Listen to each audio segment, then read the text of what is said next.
होंगे और निरंतर पढ़ते होंगे। तो इसी पढ़ाई की अगली कड़ी में इसी के साथ अपन जोड़ते हुए जो आज अपन इस क्लास में संसाधनों के बारे में पढ़ेंगे और संसाधनों में जल संसाधन को इस क्लास में ये टॉपिक है अपना और इस टॉपिक के बारे में अपन आज डिस्कस करेंगे। बच्चों आज संसाधन क्या होता है इसके बारे में पहले मैं आप थोड़ा डिस्क्राइब कर देता हूँ, थोड़ा पढ़ा देता हूँ और बता देता हूँ संसाधन क्या होते हैं। बच्चों संसाधन वे साधन जो मनुष्य के जीवन को सरल और सुगम बनाए, वो संसाधन होते हैं। और संसाधन हमें प्रकृति द्वारा प्रदत्त या प्रकृति से प्राप्त होते हैं। और उसी संसाधनों के प्रकार को देखें तो जल संसाधन, वायु संसाधन और थल संसाधन, खनिज संसाधन इन कड़ी में आते हैं। और उसी के साथ अपन इस क्लास में अपन वही मैं बता रहा हूँ जल संसाधन अपन पढ़ेंगे। और जल संसाधन क्या होते हैं? अपन सब सुबह से लेके शाम तक अपने जीवन में निरंतर जल के बिना काम चलने वाला ही नहीं है। जल ही अपने लाइफ का अहम पार्ट है और महत्वपूर्ण भूमिका अदा करता है। तो देखते हैं अपन जल अपने जीवन में किस प्रकार काम आता है, अपन कहाँ तक उसका यूज करते हैं, क्या सही करते हैं या गलत करते हैं, वो अपन देखेंगे और किस प्रकार अपन यूज करते हैं। मित्रों जल संसाधन आज अपने आसपास जहां भी देखें हमेशा जल से अपन अवगति हैं, पर कितना उसका सही उपयोग करते हैं या नहीं करते वो देखेंगे इसके बारे में। और जल संसाधन होते क्या है उसके बारे में देखेंगे। आप क्लास 10th में ये आपका चैप्टर है पाठ ख का जल संसाधन।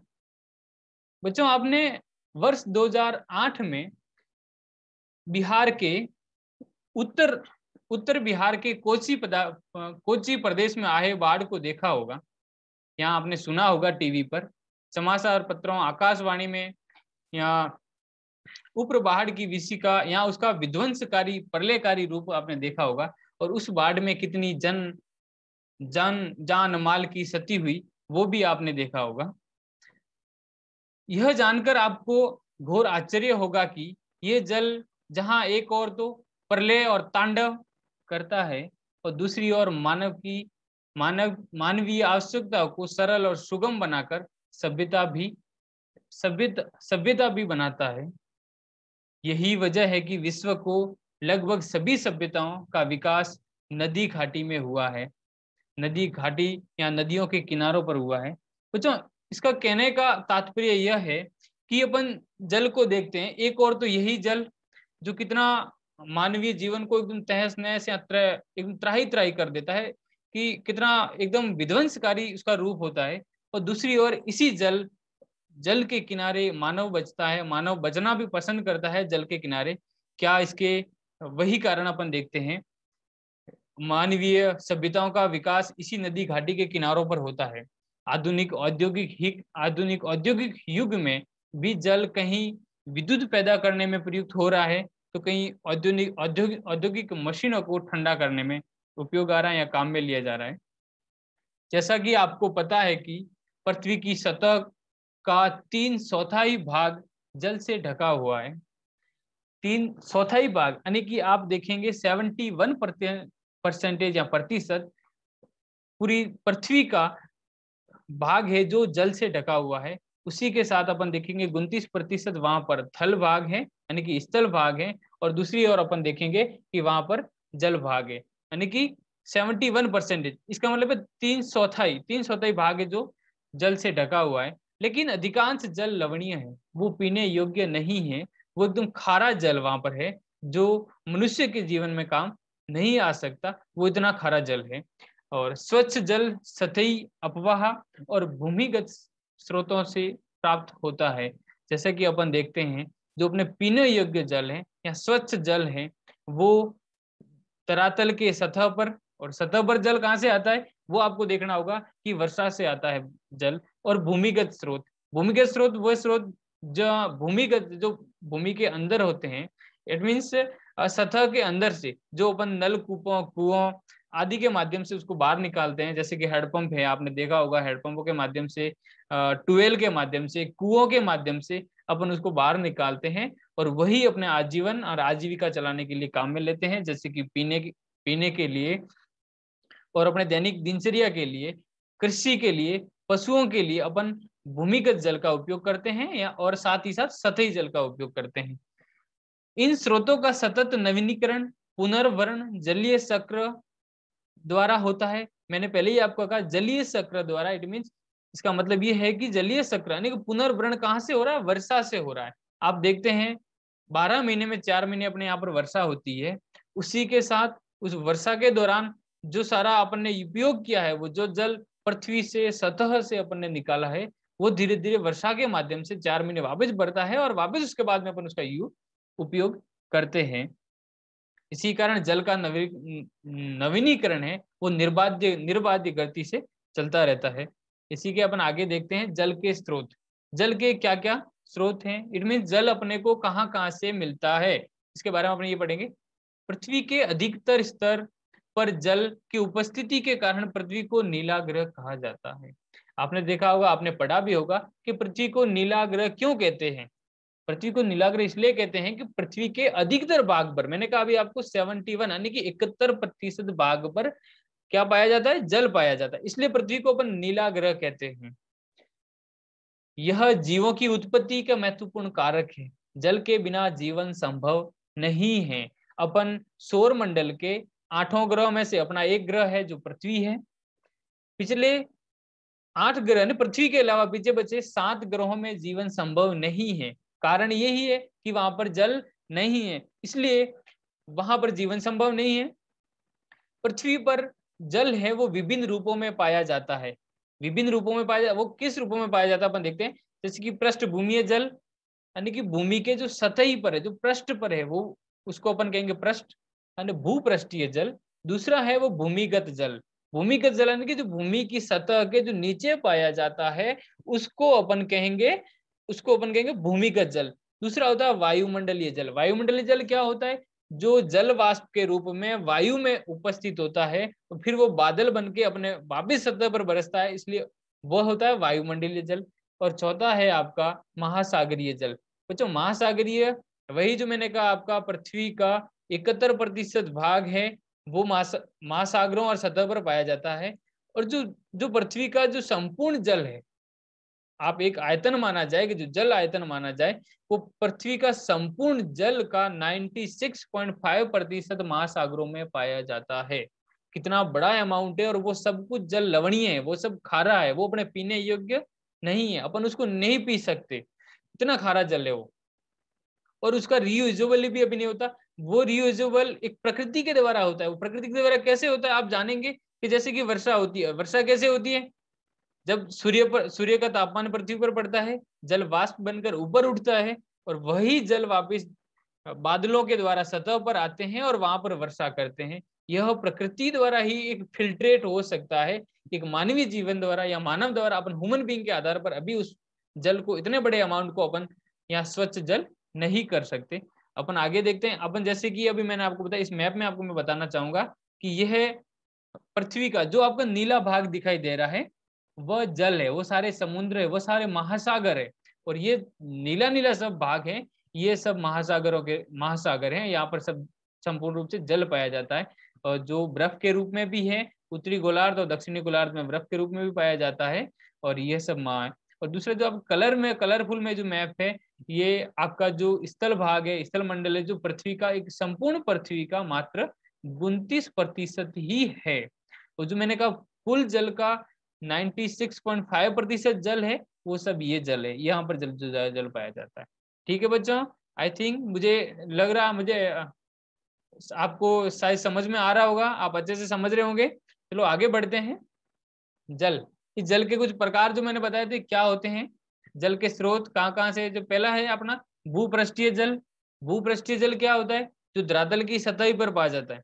जो मैंने पहले बताया वो धरातल की सतह पर पाया जाता है। जैसे कि ये आपका धरातल है, यहाँ जो सतह पर पाया जाता है उसको कहेंगे अपन भूपृष्ठीय जल। जो धरातलीय या सतही जल, वह जल है जो पृथ्वी की सतह पर जो सरिताओं नदियों, झीलों, तालाबों, आर्द्र भूमि इत्यादि में पाया जाता है, वह जल संसाधन जो रूप में देखा जाए और मानव के उपयोग में आने वाला ज्यादातर धरातलीय जल ही है। तो आपको शायद ये समझ में आ गया होगा कि भूपृष्ठीय जल क्या होता है, जो पृथ्वी की सतह पर पाया जाता है, जो अपन नदियों में देखते हैं, झीलों में देखते हैं, तालाबों में देखते हैं, आर्द्र भूमियों में देखते हैं, वह जल आपका भूपृष्ठीय जल है।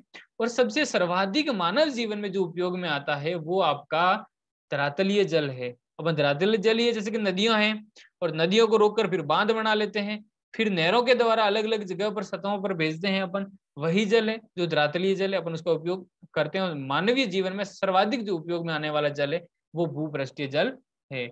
दूसरा इसी के प्रकार आता है अपन है भूमिगत जल। भूमिगत जल वह भूजल, ऐसा भूजल सामान्यतः भूमिगत रूप में पाया जाता है। भूमिगत रूप में मतलब भूमि के अंदर, ये आप इस चित्र में, इस मान चित्र में आप देखेंगे कि ये भूमि के अंदर जो पाया जाता है, ये अपने ट्यूबवेल लगा के अपन उसको बाहर निकालते हैं। जो पृथ्वी की ऊपरी सतह है उसी के नीचे लेयर बनी हुई है, और जो सतह को वर्षा के रूप में प्राप्त होता है जल, वही धरती में रीस रीस के नीचे जाता है और वो सतह के रूप में पाया जाता है। और वो अपन बाहर कैसे निकालते हैं, कुओं, ट्यूबवेल और हैंडपंपों द्वारा खुदाई करके उसको, उस जल को अपन बाहर निकालते हैं, फिर अपने जीवन में उपयोग में लेते हैं, अपन उसको पीते हैं। और अपने मानवीय जीवन में जैसे कि कृषि करने में और पशुओं के लिए, तरह तरह के लिए वो जल अपन बाहर निकालते हैं, और अपने मानव जीवन में ज्यादातर वही जल काम में आता है। जो बारिश नहीं होती है, इट मीन्स जब अपन बाहर निकालते हैं उसको। ठीक है, अपन आगे देखेंगे इसी में। अब देखते हैं कि भारत में धरातल पर कितना जल है। ऐसे कुछ आंकड़े दे रखे हैं, इसमें बताना चाहूंगा आपको कि भारत में विश्व के धरातल का लगभग 2.45% है। यानी कि भारत का जो क्षेत्रफल है वो कुल विश्व के क्षेत्रफल का 2.45% है। जल संसाधनों का 4% है। संपूर्ण विश्व का जो जल संसाधन है उसका 4% है। और जनसंख्या लगभग 16% भाग पर है। विश्व की कुल जनसंख्या का 16% जनसंख्या भारत में पाई जाती है। देश में एक वर्ष में वर्षण प्राप्त कुल जल की मात्रा लगभग 4000 घन मीटर है। धरातलीय जल और पुनः पूर्ति योगी भौम जल लगभग 1869 घन किलोमीटर जल है। अपन आगे इसी में देखते हैं स्वतंत्रता के समय, भारत की आजादी के समय, यानी कि आप देखेंगे 1947 का ये टाइम है, वहां उस समय भारत का जो जल था वो 18 अरब घन मीटर था। अभी मैंने आपको दिखाया, अभी अपना कितना था यहाँ पर 4000 घन मीटर। 1947 के समय अपना कितना था 18 अरब घन मीटर। भारत को स्थलाकृति, अपन आगे देखते हैं, भारत को स्थलाकृति स्वरूप और अन्य बाधाओं की वजह से 690 अरब घन मीटर जल की उपयोग पाया जाता है। कुल भारत के जल का 32% है, यानी कि 32% है। भारत में गंगा द्रोणी का उपयोग में योग्य जल भंडारण की क्षमता सर्वाधिक है। यानी कि जो गंगा नदी का अवपात क्षेत्र है, यहाँ जल का उपयोग करने की क्षमता है और जल भंडारण करने की क्षमता है वो सर्वाधिक है। वही ब्रह्मपुत्र नदी का सर्वाधिक वर्षा प्रवाह हेतु उपयोग योग्य जल भंडारण है और क्षमता की अति निम्न है। अगर आप उपयोग जल भंडारण की क्षमता को एक आनुपातिक दृष्टि से देखा जाए तो ताप्ती नदी का स्थान प्रथम है। ताप्ती नदी का स्थान प्रथम है और इस जल भंडारण की क्षमता 95% है। और कुछ महत्वपूर्ण नदियां जो भारत में जो बहती है और जो जिनका जल अपने कृषि योग्य भूमि में और जिसकी जल की भंडारण क्षमता भी बहुत अधिक है, उसमें जैसे कि सिंधु नदी जो कुछ बाहर अपने जम्मू कश्मीर में बहता हुआ फिर पाकिस्तान में चली जाती है। फिर गंगा नदी उत्तर प्रदेश उत्तराखंड से आती है, हिमाचल प्रदेश फिर उत्तर प्रदेश होती हुई बिहार, फिर बिहार से पश्चिम बंगाल होते हुए बंगाल की खाड़ी में जाती है। ब्रह्मपुत्र नदी वही जो पूर्व की दिशा से अपने अंदर एंटर करती है, जैसे कि नागालैंड, फिर असम, यहाँ से आती हुई फिर बिहार में होकर वापस बंगाल की खाड़ी में जाती है। देन गोदावरी नदी, कृष्णा नदी, कावेरी नदी, महानदी और उसके बाद में आती है नर्मदा। और ये सब भारत की महत्वपूर्ण नदियां हैं। जैसे कि अपन देखेंगे कि विश्व की महत्वपूर्ण नदियों में, यानी कि सबसे बड़ी नदियों में, विश्व की 10 बड़ी नदियों में भारत की ब्रह्मपुत्र और गंगा नदी का स्थान है, जो कि 8वां और 10वां स्थान प्राप्त है। अपन आगे देखेंगे देश के, हाँ, देश में भूमिगत जल का वितरण असमान है। असमान होने का कारण क्योंकि कई जगह, यानी कि धरातलीय, जो धरातलीय चट्टान है या फिर धरातलीय जो अपना धरातल है वही असमान रूप से है। कहीं चट्टानों की संरचना है, कहीं धरातलीय दशाएं, और उनकी वजह से जल का जो वितरण है वो असमान है।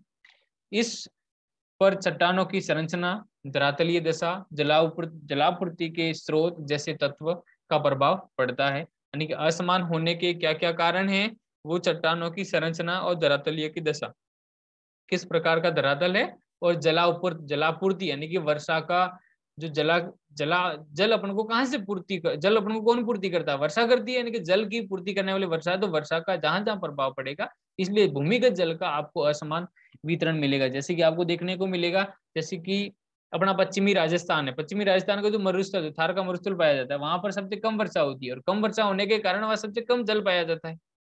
ये महत्वपूर्ण भाग है। इसलिए जल भूमिगत जल के वितरण को प्रभावित कौन करता है? वर्षा करती है। समतली मैदानी भागों में स्थित जल और चट्टानी भागों में भूमिगत जल की अपार राशि पाई जाती है। जैसे समतल मैदान पाया जाता है, दूसरा जहाँ चट्टानी भाग पाए जाते हैं वहां पर वर्षा भी सर्वाधिक होती है, और सर्वाधिक वर्षा होने के कारण भूमिगत जल की राशि अपार पाई जाती है। वहाँ भूमिगत जल सर्वाधिक पाया जाता है, जहाँ चट्टानों से रीस कर भूमि के अंदर जाता है, इसलिए वहां पर भूमिगत सर्वाधिक पाया जाएगा। भारत के उत्तरी मैदान में, जैसे कि पंजाब से लेकर ब्रह्मपुत्र नदी तक का जो मैदान है, जो हिमालय नदी के कारण मिट्टी, और हिमालय नदी के कारण उस मैदान में जो मिट्टी का निर्माण होता है, वो हिमालय से आने वाली नदियां हैं, वो अपने साथ मिट्टी लाती है और उस मैदान में आके बिछा देती है, इसलिए वहां पर मैदानों का निर्माण होता है। और इसी प्रदेश में सर्वाधिक सर्वाधिक भूमि जल पाया जाता है। यह देश का लगभग 42% जल पाया जाता है। यहाँ पर देश का लगभग 42% जल पाया गया, जो कि संपूर्ण भारत के देखा जाए, संपूर्ण भारत के कुल भाग का देखा जाए, तो यहाँ पर सर्वाधिक जल पाया जाता है। वो कौन सा भाग है? वो मैदान, यानी कि पंजाब के मैदान से लेकर ब्रह्मपुत्र नदी का मैदान है। इसमें कौन कौन से भारत के राज्य आएंगे? आप जैसे कि देखोगे यहाँ पर भारत के राज्य आपको मिलेंगे, पंजाब, हिमाचल, जैसे कि उसके बाद में हरियाणा, उत्तराखंड और उत्तर प्रदेश, बिहार, असम। ये वाला जो पोर्शन है इसको कहेंगे अपन उत्तरी मैदान है। और उत्तरी मैदान में सारी जो हिमालय से निकलने वाली नदियां हैं वो उत्तरी मैदान के होकर ही जाती है आगे। तो ये समतल भाग है, और समतल भाग में जो नदियां अपने साथ जो अवसाद लेके आती है, जो बालू मिट्टी लेके आती है, वो यहाँ पर जमा होती है, और जमा होने से यहाँ पर एक समतल मैदान बनता है, और वो कृषि योग्य भी मैदान है, और वहां पर सर्वाधिक जल पाया जाता है। एक अनुमान के अनुसार भारत का लगभग 4,439 अरब घन मीटर भूमिगत जल यहाँ पर पाया जाता है, जिसका 19% जल अकेला उत्तर प्रदेश में पाया जाता है। और उसके बाद में महाराष्ट्र, मध्य प्रदेश, तमिलनाडु जैसे बड़े राज्यों में भी भूमिगत जल की संभावना अधिक है, यानी कि वहां पर संभाव्यता अधिक है, यानी कि उत्तर प्रदेश के अलावा इन राज्यों में भी सर्वाधिक जल पाया जाता है। जल संसाधन का उपयोग, अपन देखते हैं ये जल संसाधन कहाँ कहाँ पाया जाता था। अपन ने अभी तक बड़ा जल संसाधन का वितरण किया है, जल के स्रोत कौन कौन से हैं, कहाँ कहाँ से अपन को जल प्राप्त होता है। पर इसके आगे अपन देखेंगे जल संसाधन का उपयोग, अपन मानवीय जीवन में, अपने जीवन में जल का कैसे उपयोग करते हैं। भारत की आबादी एक तीव्रतम गति से बढ़ रही है। स्वतंत्रता के पश्चात भारत की जनसंख्या तिगुनी हो गई है। आबादी की वृद्धि के साथ ही जल की तीव्रता से मांग बढ़ी है, और मांग में जैसे कि पेयजल के, सिंचाई और उपयोग जैसे उपक्रमों की वृद्धि, उद्योग जैसे उपक्रमों की वृद्धि में भी जल की मांग की काफी बढ़ोतरी हुई है। 1951 में भारत कि प्रति व्यक्ति जल की उपलब्धता 5177 घन मीटर थी। मतलब उस टाइम इतना प्रति व्यक्ति के हिस्से में इतना आता था। आज 2001 में वही 1829 घन मीटर रह गई है। अब अनुमान ये माने जाते हैं कि 2025 आते आते 1342 घन मीटर प्रति व्यक्ति जल हो जाएगा। मतलब आप देखिए कहाँ 5177 घन मीटर था, वही 2025 में, यानी कि 2000 अभी 2021 चल रहा है, 2025 आते आते 1372 हो जाएगा, जो कि एक आम आधार पर देखा जाए, एक औसत एक एवरेज के आधार पर देखा जाए तो प्रति व्यक्ति जल यानी कि 4000 घन मीटर होना चाहिए। तो 4000 और कहाँ 1342 घन मीटर, अब कितना बहुत कम हो गया वो आप देखेंगे। जल संकट की समस्या को आगमन का संकेत मतलब आगमन आने वाले समय में एक जल का संकट खड़ा हो जाएगा, ऐसे संकेत हमें प्रतीत होते हैं, जहां ऐसे संकटापन्न देशों को जल को आयात करना पड़ेगा। जो कहते हैं कि तीसरा विश्व युद्ध होगा वो जल को लेके विश्व युद्ध होगा। और विश्व युद्ध क्यों होगा? जैसे कि जो संकटापन्न जल के संकट को लेकर जो कगार पर देश खड़े हैं, जिन देशों में जल की बहुत क्रिटिकल कंडीशन है, बहुत एकदम संकट पे वो जो खड़े हैं, जहां पर एक जल आसानी से उपलब्ध भी नहीं होगा, उन देशों को जल को आपूर्ति करनी पड़ेगी। जैसे कि आज अपन पेट्रोलियम तेल पदार्थ को दूसरे देशों से अपन आयात करते हैं, वैसे ही आने वाले टाइम में जल को एक देश से दूसरे देश में बेचा जाएगा और वो एक देश से दूसरे देश से आयात करेंगे। अपन आगे देखते हैं। हाँ, पेयजल और जल का उपयोग कहाँ कहाँ अपन जल का उपयोग लेते हैं? पेयजल, घरेलू कार्य, सिंचाई, उद्योग, जन स्वास्थ्य, जनता के स्वास्थ्य के लिए भी अपन नहाने धोने और स्वस्थ रहने के लिए भी जल का उपयोग करते हैं। स्वच्छता के लिए, अपनी खुद की स्वच्छता के लिए, कपड़े धोने के लिए, इन सब के लिए अपन जल का उपयोग करते हैं। और साथ ही इत्यादि कार्यों में दैनिक जो अपना जीव जो दैनिक दिनचर्या है उसमें भी जल का उपयोग करते हैं, और जल ही अपरिहार्य है। जल विद्युत निर्माण एवं परमाणु संयंत्र, शीतलन, मत्स्य पालन, जल कृषि, वानिकी और जल क्रीड़ा जैसे कार्यों की कल्पना बिना जल को संभव नहीं है, बिना जल की ही नहीं जा सकती। वही अपन आगे देखते हैं, बहुउद्देशीय परियोजनाएं। ये क्या होती है बहुउद्देशीय परियोजनाएं? वह परियोजना, मतलब परियोजना का मतलब एक जल का सही सुगम एक सही तरीके से उपयोग करने के लिए एक परियोजना बनाई जाती है। परियोजना के माध्यम से उस परियोजना के सारे सरकार पैसा उसमें इन्वेस्ट करती है और उन पैसों से ही जल का अधिक उपयोग किया, और उन परियोजना से ही जल का सही एकदम सही तरीके से उपयोग करने के लिए वो परियोजना बनाई जाती है। और परियोजना से जैसे उसी जल का उपयोग जो बाढ़ों में जैसे क्या, जैसे कि नदी के ऊपर एक बांध बना दिया जाएगा और उस बांध में जितना पानी रुकेगा उसका सही उपयोग कैसे किया जाएगा, उसमें नहरें बना दी जाएगी और नहरों से एक गांव से दूसरे गांव और जिस बांध के इलाके के आसपास के जो क्षेत्र होगा उस नहरों के माध्यम से पानी पहुंचाया जाएगा और उस पानी से कृषि की जाएगी और उसी पानी से विद्युत भी उत्पन्न की जाएगी। यह होगा एक विद्युत का, इस जल का सही उपयोग। और उसी के साथ ही यहाँ पर टर्म दी हुई है कि बहुउद्देशीय परियोजनाएं। क्या होती है बहुउद्देशीय परियोजना? वे परियोजना जिसका उद्देश्य दो या दो से अधिक हो। सीधी भाषा में ये अपन के सरल भाषा में कहें कि वे परियोजनाएं जिसका उपयोग जिसका उद्देश्य दो या दो से अधिक उद्देश्य हो। जैसे कि बांध बनाया, बांध में एक उद्देश्य यह था अपना कि पानी, नहरों से पानी निकाल लिया अपन ने। दूसरा उद्देश्य यह है अपना दूसरा उद्देश्य यह है अपना कि उसी से विद्युत उत्पादन कर दी या विद्युत का उत्पादन कर लिया। तो ये अपना दो या दो से अधिक उद्देश्य हो गए। और तीसरा वही उद्देश्य उसी जल से अपन एक परिवहन, जैसे कि परिवहन के माध्यम से और वहां पर एक यातायात का भी उपयोग किया जा सकता है, वो बहुउद्देशीय परियोजना कहलाती है। और इन योजनाओं, जैसे कि ये बहुउद्देशीय योजना है, वो जो आने वाले प्राचीन समय से, यानी कि जो पिछले कालों से ही अपन इसका उपयोग करते जा रहे हैं। कैसे अपन, जैसे कि आपने देखा होगा कहीं एक अपन आप दुर्ग में घूमने गए होंगे या एक किले में घूमने गए होंगे, तो वहां पर भी आपने एक तालाबों का निर्माण देखा होगा, एक झीलों का निर्माण देखा होगा।